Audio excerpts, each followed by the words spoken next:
For many people, a spell of hiccups lasts for some minutes.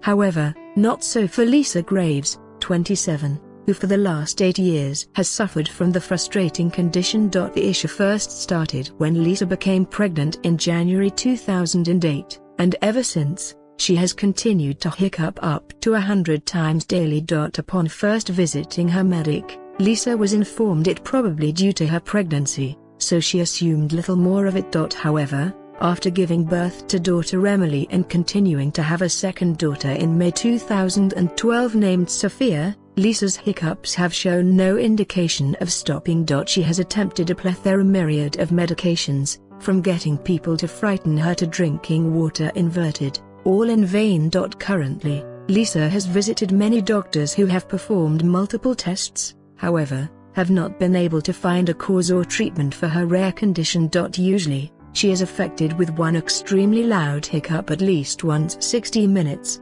however, she can have up to 100 hiccups daily. The hiccups even wake her 31-year-old husband Matthew, and the deafening sounds might stop her sleeping. The mother of two should as well keep away from fizzy drinks and alcohol that may set off a fit of hiccups. Currently, Lisa avoids going any quiet place lest she hiccups, opting not to go romantic, quiet restaurants and keeping away from the cinema totally.